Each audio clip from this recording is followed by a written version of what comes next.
कहानी की शुरुआत चेन्नई से होती है, जहां पर हम महाराजा नाम की एक व्यक्ति को देख पाते हैं, जो कि रम की सलून के अंदर काम कर रहा होता है।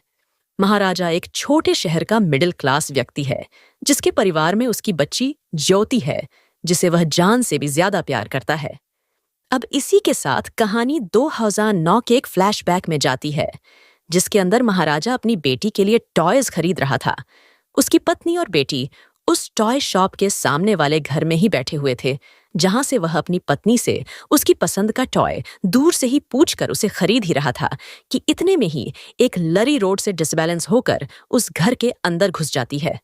खैर, अब सीन 2023 में आता है, जहां पर महाराजा अपनी बेटी के साथ एक अच्छी जिंदगी बिता रहा था। उसकी पत्नी असल में उस लरी वाले हादसे के अंदर खत्म हो गई थी, इसीलिए अब परिवार के अंदर बस महाराजा और उसकी बेटी ज्योति ही बचे हुए थे। अब महाराजा के घर के अंदर एक लक्ष्मी नाम का डस्टबिन भी होता है, जिसे वो लोग बिल्कुल बकुल एक इंसान के जैसा रखते हैं, यहाँ तक कि उसे मंदिर में रखकर उसकी पूजा करी जाती है। अब यह बात काफी ज्यादा अजीब होती है, क्योंकि जिस चीज के अंदर कचरा फेंका जाता है, उसकी पूजा करना बहुत ही अजीब बात थी। खैर, महाराजा की बेटी ज्योति 10th स्टैंडर्ड में होती है, मगर जिस क्लास में बच्चों का ध्यान पढ़ाई पर होना चाहिए, उस वक्त ज्योति का मन स्पोर्ट्स में लगा हुआ था। उसी वजह से सभी टीचर्स उसकी कंप्लेंट किया करते और स्कूल के अंदर उसे काफी ज्यादा पनिशमेंट भी मिला करती थी। मगर उन सभी के बीच उसकी एक स्पोर्ट्स टीचर होती हैं, जिनका नाम आसिफा होता है, जो कि हमें हमेशा ज्योति को सपोर्ट किया करती थी। अब एक दिन होता यह है कि ज्योति की बहुत ही ज्यादा कंप्लेंट होने पर स्कूल के प्रिंसिपल ने ज्योति और महाराजा को अपने चैम्बर में बुलाया था, जिसके चलते प्रिंसिपल ज्योति को डांटने लगते हैं। लेकिन आसिफा ज्योति को बचाने के लिए एक और बच्चे को प्रिंसिपल के सामने पेश कर देती है, जिसके चलते प्रिंसिपल ने सबके सामने उसे थप्पड़ मारा और फिर वह ज्योति को वापस से डांटने लगे। अब महाराजा ने ज्योति को बहुत ही ज्यादा प्यार से पाला पोसा था, इसलिए वो यह सब और सहन नहीं कर पाता। उसने प्रिंसिपल को ज्योति से माफी मांगने के लिए मजबूर कर दिया था। अब प्रिंसिपल को यह लगने लगता है कि महाराजा बिना माफी सुने जाएगा, नहीं तो उसे मजबूर होकर ज्योति से माफी मांगनी पड़ती है। अब महाराजा का अधिकतर समय ज्योति के साथ ही गुजरता था। अब एक दिन ज्योति ने महाराजा को यह बताया कि उसे स्पोर्ट्स कंपटीशन के लिए स्कूल की तरफ से बाहर जाना पड़ेगा। खैर, अगली सुबह वो बस से बाकी बच्चों के साथ चली भी जाती है। ज्योति के जाने से महाराजा एकदम अकेला हो जाता है। ज्योति के न होने से उसका घर बिखर गया था और वो पागलों जैसा होने लगता है। एक दिन जब महाराजा सो रहा था, तो उसके घर पर एक सांप आता है। वो महाराजा के ऊपर से भी निकल जाता है, लेकिन महाराजा इतना खोया हुआ था कि उसे कुछ भी पता नहीं चलता। अब अगले सीन में हम देखते हैं एक अमीर व्यक्ति को, जिसने अपनी कार गैराज के अंदर ठीक करवाने के लिए दी हुई थी। तभी उसको याद आया कि उसकी कार के अंदर उसका एक चश्मा रह गया है। वो गैराज के अंदर पूछताछ करने आता है, लेकिन वहां पर किसी को भी उस चश्मे के बारे में नहीं पता था, और यह सुनकर वह गुस्सा होकर उन सभी को पीटने लगता है। खैर, तभी वहां पर धना नाम का एक व्यक्ति आता है, जिसने उस आदमी की कार उसके घर पर डिलीवर करी थी। तभी गैराज का मालिक जो होता है, वह धन्ना से उस चश्मे के बारे में पूछता है, लेकिन इससे पहले कि धना कुछ भी बोल पाता, वो अमीर व्यक्ति उसे पीटने लगता है और उसे शाम तक चश्मा वापस दे जाने के लिए बोलता है। आगे हमको दिखाया जाता है कि वह अमीर व्यक्ति शाम को अपने दोस्तों के साथ बैठा हुआ था कि तभी वहां पर धन आ जाता है और उसके हाथ में उसी आदमी का चश्मा था, जिसे वो वहीं पर तोड़ देता है।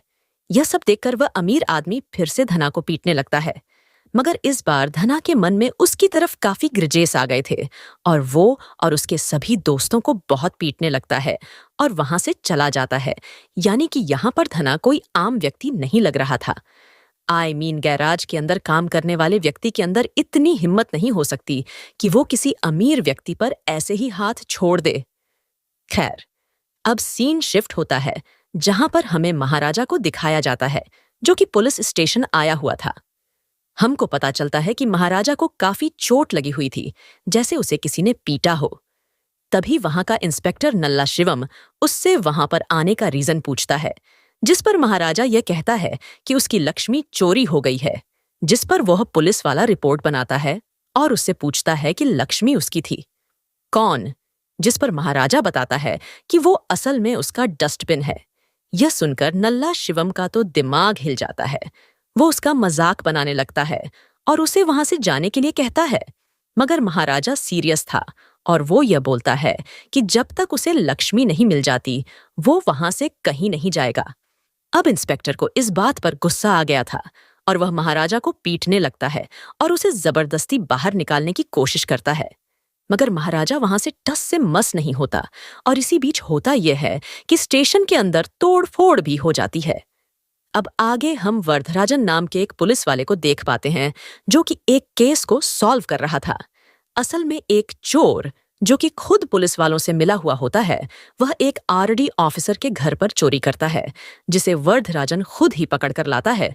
मगर असली की जगह नकली गहने उस आरडी ऑफिसर को दे देता है और खुद असली गहने रख लेता है। वो पुलिस स्टेशन जहां पर महाराजा आया हुआ था वो वरदराजन के ही अंडर में था। जब वरदराजन वहां की हालत देखता है तो वह महाराजा से उसकी कंप्लेंट के बारे में पूछता है, जिस पर महाराजा बताता है कि जब वह काम से वापस घर आया था तब 3 चोर पहले से उसके घर पर थे जिन्होंने उस पर हमला किया और लक्ष्मी को ले गए। अब वरदराजन भी महाराजा से पूछता है कि लक्ष्मी है कौन, जिस पर वो बताता है कि वो उसका डस्टबिन है जो कि उसके लिए बहुत ही ज्यादा कीमती है। अब वरदराजन उसे नया डस्टबिन खरीदने के पैसे भी देता है, लेकिन महाराजा को वही सेम डस्टबिन चाहिए था। अब वरदराजन गुस्सा होकर उसे स्टेशन से बाहर फेंक देता है, पर महाराजा फिर भी नहीं जाता। तभी वरदराजन को यह लगता है कि जो आदमी उस डस्टबिन के लिए इतना कुछ कर सकता है उसके अंदर जरूर कोई खास बात होगी, और इसी के चलते वह महाराजा के केस को फाइल कर लेता है। अब वरदराजन अपनी टीम के साथ महाराजा के घर जाता है और इंक्वायरी करने लगता है, जिसके बाद हम सेल्वम नाम के एक चोर से मिलते हैं जो कि अपने साथियों के साथ मिलकर चोरियां किया करता था। वो लोग उन्हीं घरों में चोरी किया करते जहां पर कोई मर्द ना हो, और चोरी करने के बाद वह हमेशा औरतों के साथ में सेक्सुअल असल्ट करते थे। खैर, आगे हम देखते हैं कि सेल्वम एक शादीशुदा व्यक्ति होता है जिसके परिवार में एक बीवी और एक छोटी बच्ची थी। और यह जो सीन है ना, वो 2009 का है, यानी कि जहां पर हमें सेल्वम के बारे में बताया जा रहा है। और यह सेम वही टाइम होता है जिस वक्त महाराजा की बीवी भी खत्म हो गई थी। अब सेल्वम की बच्ची का नाम मुंह होता है, जिसकी पीठ पर चोट का घाव भी था जो कि काफी गहरा था। अब सेल्वम दिन में वायरिंग का काम करता और रात में चोरी का, और इस बारे में किसी को कोई भी आइडिया नहीं था। उसके घर वाले इसके बारे में नहीं जानते थे। खैर, अब मूवी प्रेजेंट टाइम में आती है जहां पर हम सेल्वम के घर के अंदर लक्ष्मी को देख पाते हैं, जिससे हमको पता चलता है कि उस रात महाराजा के घर पर सेल्वम भी था। दूसरी तरफ सभी पुलिस वाले लक्ष्मी को ढूंढ रहे होते हैं, मगर अभी तक उसकी कोई भी खोज खबर नहीं थी। महाराजा पुलिस स्टेशन में काम करने लगता है क्योंकि उसने वरदराजन को लक्ष्मी को ढूंढने के लिए 5 लाख की घूस देने का वादा किया था, जिसमें से उसने उसे खाली 2000 अभी दे दिए थे। अब अगले सीन में हम नोटिस करते हैं कि महाराजा वरदराजन से मिलने के लिए बैठा हुआ था कि तभी धना की कंपनी का एक कार मैकेनिक वहां पर आता है। महाराजा के पूछने पर वह बताता है कि उसकी कंपनी में काम करने वाला धना काफी दिनों से गायब है, और वो महाराजा को उसकी फोटो भी दिखाता है। फोटो देखते ही हम फ्लैशबैक में जाते हैं जहां पर हम नोटिस करते हैं उसी अमीर आदमी को जिसे धना ने मारा था। अब महाराजा जब अपने घर में उन चोरों से लड़ रहा होता है, तभी एक चोर के पास से उसे एक कार की अर्ची मिली थी, जिसके मालिक का पता लगाते हुए महाराजा उस अमीर आदमी के पास गया। और हम देखते हैं कि धना के वहां से आने के कुछ ही समय पहले महाराजा वहां पर आया था, और जब वह धना को वहां पर मारपीट करता देखता है तो महाराजा को उस पर शक होता है और वह धना का पीछा करने लगता है। यह देखकर धना अपने कुछ साथियों को बुला लेता है और वह सभी मिलकर महाराजा को मारने लगते हैं।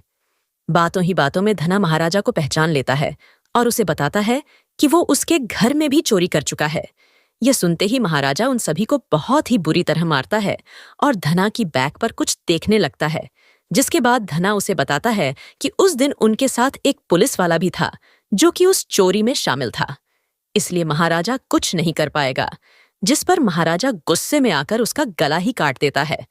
और क्योंकि धना ने यह बोला था कि उस चोरी में एक पुलिस वाला भी शामिल था, इसलिए महाराजा पुलिस स्टेशन आया हुआ था।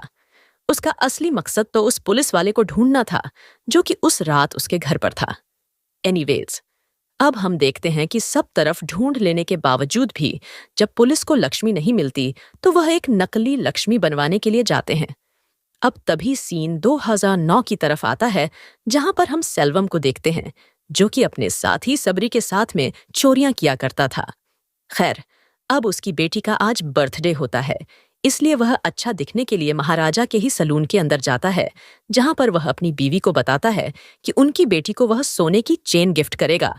लेकिन होता यह है कि शेविंग कराते समय ट्रिमर की बैटरी खत्म हो जाती है, तो महाराजा बैटरी को लेने के लिए बगल वाली दुकान पर जाता है। लेकिन इतने में ही सेल्वम का दोस्त सबरी उसे कॉल करके बताता है कि यहाँ पर उनकी चोरियों के बारे में अखबार में छप तप चुका है और वो एक्सपोज हो चुके हैं। सेल्वम उससे बात करके फोन रख देता है कि तभी वो नोटिस करता है कि उसके पीछे महाराजा खड़ा हुआ था। अब सेल्वम को यह लगने लगता है कि महाराजा ने उसकी सारी बातें सुन ली हैं, लेकिन महाराजा कोई रिएक्शन नहीं देता, क्योंकि उसने ऐसा कुछ सुना ही नहीं था। जिसके बाद सेल्वम जल्दी जल्दी अपने घर चला जाता है।